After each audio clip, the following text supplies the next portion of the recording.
সংবাদ সবাইকে স্বাগত জানাচ্ছি। আমি ফিরোজ তোহা। শুরুতেই সংবাদ শিরোনাম জানিয়ে দিব সর্বশেষ গুরুত্বপূর্ণ আপডেট সংবাদ। শুরুতেই শিরোনাম। জামাত ইসলামের 2 দিনের নতুন কর্মসূচি ঘোষণা।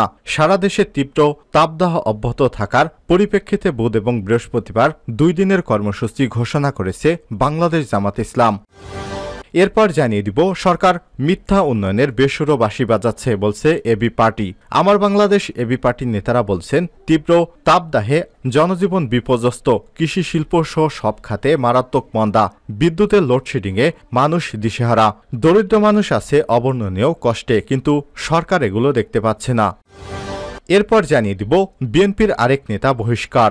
দলীয় সিদ্ধান্ত অমান্য করে আসন্ন ইউনিয়ন পরিষদ নির্বাচনে অংশগ্রহণে সুনির্দিষ্ট অভিযোগের ভিত্তিতে বিএনপির আরও এক নেতাকে বহিষ্কার করা হয়েছে। এদিকে সরকার প্রধানের ইচ্ছায় এদেশে আইনের প্রয়োগ হয় বলছেন বিএনপির সিনিয়র যুগ্ম মহাসচিব অ্যাডভোকেট রুহুল কবির রিজভী। এবারে জানাবো এমপি একরামুল হককে দল থেকে বহিষ্কারের দাবি জেলা আওয়ামী লীগের।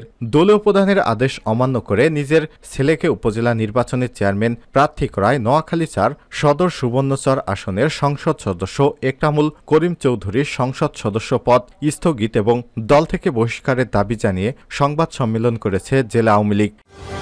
এবং সর্বশেষ জানিয়ে দিব হঠাৎ এফডিসিতে সাংবাদিকের উপর হামলা। এফডিসিতে সাংবাদিকদের উপর আতর্কিত হামলার ঘটনা ঘটেছে। সেখানকার পরিস্থিতি এখন উত্তপ্ত। মিশা ডিপজলদের আয়োজিত দোয়া মাহফিলের পর এই হামলার ঘটনা ঘটে। কে বা কারা হামলা করেছে তা এখনও নিশ্চিত হওয়া যায়নি। পরিস্থিতি স্বাভাবিক করার চেষ্টা করছে মিশা সওদাগর। আজ মঙ্গলবার 23 এপ্রিল সন্ধ্যা 6টার দিকে এ ঘটনার সূত্রপাত হয়। এতে শতাধিক সংবাদকর্মী আহত হয়েছে বলে দাবি করা হচ্ছে। ঘটনার পরই পরিস্থিতি নিয়ন্ত্রণে অসংখ্য পুলিশ সদস্য উপস্থিত হয়েছে। প্রিয় দর্শক, এতক্ষণ শুনছিলেন সংবাদ শিরোনাম, এবারে বিস্তারিত। তবে তার আগে বন্ধুরা, আপনি কোন জেলা থেকে আমাদের সংবাদটি দেখছেন কমেন্ট করে জানিয়ে দিন এই সংবাদ সম্পর্কে আপনার মূল্যবান মতামত। প্রিয় দর্শক, আপনি যদি আমাদের চ্যানেলে নতুন হয়ে থাকেন ভিডিওটি দেখতে দেখতে চ্যানেলটি সাবস্ক্রাইব করে রাখুন, যাতে করে আমাদের লেটেস্ট আপডেট সংবাদগুলো সবার আগে আপনার কাছে পৌঁছে যায়। এবারে বিস্তারিত। জামাতের 2 দিনের নতুন কর্মসূচি ঘোষণা। সারা দেশে তীব্র তাপদাহ অব্যাহত থাকার পরিপ্রেক্ষিতে বুধ এবং বৃহস্পতিবার 2 দিনের নতুন কর্মসূচি ঘোষণা করেছে বাংলাদেশ জামাত ইসলাম। মঙ্গলবার 23 এপ্রিল দলের কেন্দ্রীয় প্রচার বিভাগের মুজিবুল আলম স্বাক্ষরিত এক সংবাদ বিজ্ঞপ্তিতে এসব কথা জানানো হয়েছে। এই কর্মসূচি হচ্ছে বুধ এবং বৃহস্পতিবার ইস্তিকার নামাজ আদায় করা। বিজ্ঞপ্তিতে বলা হয়েছে সারা দেশে তীব্র তাপ প্রবাহে গভীর উদ্বেগ প্রকাশ করে আল্লাহর রহমতের বৃষ্টির জন্য ইস্তিকার নামাজ আদায় করে আল্লাহর কাছে দোয়া করার জন্য দেশবাসীর প্রতি আহ্বান জানিয়েছে জামাত ইসলামের আমির ডাক্তার শফিকুর রহমান। বিবৃতিতে বলেন, সম্প্রতি প্রচণ্ড তাপদাহ এবং অনাবৃষ্টিতে দেশের আবহাওয়া অত্যন্ত উষ্ণ হয়ে পড়েছে। উচ্চ তাপমাত্রার কারণে সাধারণ মানুষের দৈনন্দিন কর্মকাণ্ড পরিচালনা অত্যন্ত কষ্টসাধ্য হয়ে পড়েছে। এদিকে উচ্চ তাপমাত্রার কারণে প্রচণ্ড গরম, অপরদিকে অনাবৃষ্টিতে মানুষ, পশু পাখি, জীবজন্তুর জীবন দুর্বিষহ হয়ে পড়েছে। একমাত্র মহান রব্বুল আলামিনই আমাদেরকে এহেন পরিস্থিতি থেকে পরিত্রাণ দিতে পারে। এ সময় তিনি আরো বলেন, দেশে বিরাজমান এই পরিস্থিতি থেকে পরিত্রাণ পাওয়ার জন্য মহান আল্লাহ তাআলা অবারিত রহমত তথা বৃষ্টি কামনা করে সালাতুল ইস্তিফা আদায় করার জন্য ওলামায়ে কেরাম, জামাতের সর্বস্তরের নেতাকর্মী এবং দেশবাসী সকলের প্রতি আমরা উদাত্ত আহ্বান জানাচ্ছি। এজন্য আগামীকাল বুধ এবং তার পরদিন বৃহস্পতিবার জামাত ইসলামের সকল সাংগঠনিক শাখার উদ্যোগে জনসাধারণকে সাথে নিয়ে সালাতুল ইস্তিফা আদায়ের কর্মসূচি সফল করার আহ্বান জানাচ্ছি। সরকার মিথ্যা উন্নয়নের বেসুরো বাঁশি বাজাচ্ছে বলছে এবি পার্টি। আমার বাংলাদেশ এবি পার্টির নেতারা বলছেন তীব্র তাপদাহে জনজীবন বিপর্যস্ত, কৃষি শিল্প সহ সব খাতে মারাত্মক মন্দা, বিদ্যুতের লোডশেডিংয়ে মানুষ দিশেহারা, দরিদ্র মানুষ এহেন অবর্ণনীয় কষ্টে, রোগ শোকের প্রকোপে হাসপাতালে জায়গা নেই। এক কথায় দেশ গরমে পড়ছে, কিন্তু 5% সরকারের কোনো বিকারই নেই। এ অবস্থা তারা মিথ্যা উন্নয়নের বেসুরো বাঁশি বাজিয়ে যাচ্ছে। মঙ্গলবার 24 এপ্রিল এবি পার্টি আয়োজিত এক সংবাদ সম্মেলনে নেতারা এসব অভিযোগ করেন। দলের যুগ্ম সদস্য সচিব ব্যারিস্টার আসাদুজ্জামান ফওয়াদের সঞ্চালনায় ও ডাক্তার আব্দুল সত্তার মিনারের সভাপতিত্বে সময় বক্তব্য রাখেন এবি পার্টির যুগ্ম আহ্বায়ক তাজুল ইসলাম, সদস্য সচিব মুজিবুর রহমান মঞ্চু। তাজুল ইসলাম বলেন, বৈশ্বিক তাপপ্রবাহের জন্য শিল্পোন্নত দেশগুলো মূলত দায়ী, কিন্তু দিন শেষে আমাদের নিজের বাঁচার ব্যবস্থা নিজেদেরই উদ্যোগে করতে হবে। এবি পার্টির একটি দায়িত্বশীল রাজনৈতিক দল হিসেবে বর্তমান পরিস্থিতিতে জনগণ জনগণকে সচেতন করতেই জাতির সামনে নিজেদের বক্তব্য তুলে ধরছি। আমাদের দেশ ছিল সুজলা সফলা, আজকে এমন হলো কেন? প্রকৃতি পরিবেশ এত বিরূপ আচরণ করছে তা আমাদের বিবেচনায় নিতে হবে। বাংলাদেশের নদী খালবিল সবই নিঃশেষ হয়ে যাওয়ার পথে। প্রধান নদীগুলো উৎসমুখে বাঁধ নির্মাণ করে পার্শ্ববর্তী রাষ্ট্রটি বাংলাদেশকে মরুভূমিতে পরিণত করার প্রক্রিয়া করছে। ক্ষমতাসীন দলের নেতাকর্মীরা খালবিল দখল করে অবৈধভাবে দালানকোঠা নির্মাণ করছে। বনের গাছ শুধু নয়, রাস্তাঘাটের গাছ পর্যন্ত কেটে উজাড় করা হচ্ছে। বনের গাছ কাটায় বাধা দেয় সরকারি দলের বাহিনী বন কর্মকর্তাকে বুলডোজার চালিয়ে হত্যা পর্যন্ত করেছে। দেশকে বাঁচাতে আগামী প্রজন্মকে রক্ষা করতে আমাদের এই ভূমিকা এখনই নিতে হবে। সংবাদ সম্মেলনের উপস্থিত ছিলেন এবি পার্টির প্রচার সম্পাদক আনোয়ার সাদ্দার টুটুল, মহানগর উত্তরের আহ্বায়ক আলতাফ হোসাইন, সহকারী সদস্য সচিব Shah Abdur Rahman, M A Amjad Khan, AB পার্টির ঢাকা মহানগর উত্তরের আহ্বায়ক ফিরোজ কবির, সদস্য সচিব সেলিম খান, দক্ষিণের যুগ্ম সদস্য সচিব শফিউল আলম, বাশার আহমেদ, বারকাস নাসির, সাংগঠনিক সম্পাদক আব্দুল হালিম নান্নু, যুব পার্টির ঢাকা মহানগর দক্ষিণের আহ্বায়ক তোফাজুল হোসেন রমিজ, সদস্য সচিব মাহমুদ আজাদ সহ বিভিন্ন পর্যায়ের নেতৃত্ববৃন্দ।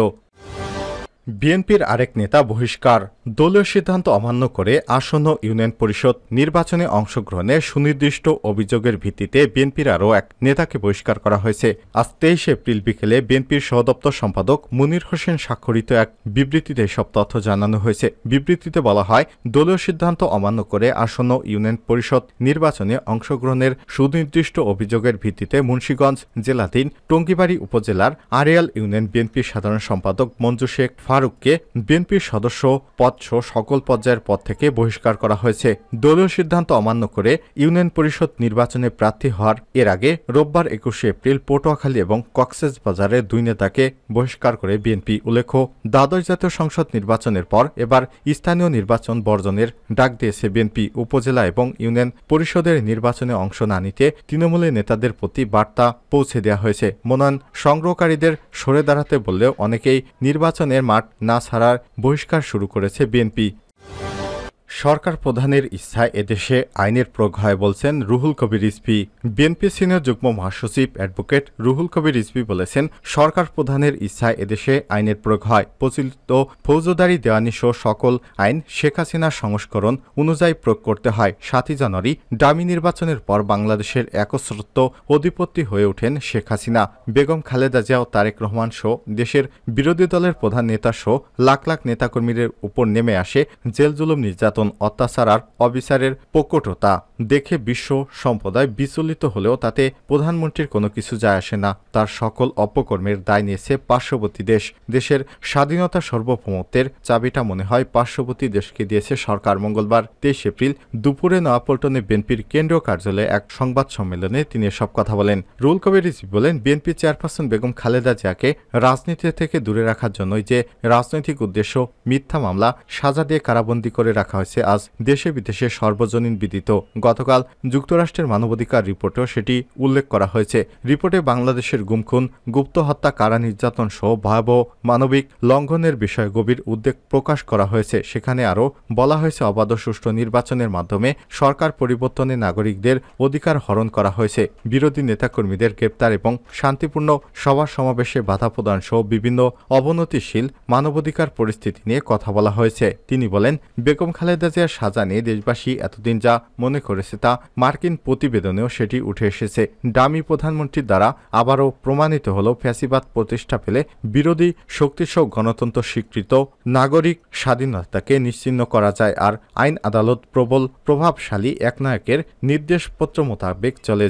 যেভাবে শেখ হাসিনা ক্ষমতাসীন হওয়ার পর নিজের মামলাগুলিকে নিরুদ্দেশ করেছে, বিরোধী দলকে দমনের বিপুল চেষ্টাকে সমর্থন করতে গুম, বিচার বহির্ভূত হত্যা, ধারাবাহিক খুনের এক ভয়াবহ মানবাধিকার লঙ্ঘনের বার্তাবরণ তৈরি করা হয়। সুষ্ঠু ভোট নির্বাচনে ভোটাধিকার কবরে শায়িত থাকে। তিনি বলেন, দখলদার আওয়ামী সরকার আইনশৃঙ্খলা বাহিনী, যুবলীগ, ছাত্রলীগ ক্যাডারদের দিয়ে নিজস্ব সেনাদল গঠন করে নিজ দেশের জনগণের বিরুদ্ধে প্রতিনিয়ত চালাচ্ছে সাঁড়াশি অভিযান। এ সময় উপস্থিত ছিলেন চেয়ারপারসনের উপদেষ্টা জয়নুল আবেদিন ফারুক, আব্দুস সালাম, বিশেষ সহকারী অ্যাডভোকেট শামসুর রহমান শিমুল বিশ্বাস, সাংগঠনিক সম্পাদক আব্দুস সালাম আজাদ সহ অর্থ বিষয়ক সম্পাদক মাহমুদুর রহমান সুমন, মৎস্যজীবী দলের সদস্য সচিব আব্দুর রহিম, যুবদলের সাহিত্য প্রকাশনা সম্পাদক মাহবুব মাসুম শান্ত, ছাত্রদল নেতা ডাক্তার তৌহিদুর রহমান আওয়াল প্রমুখ।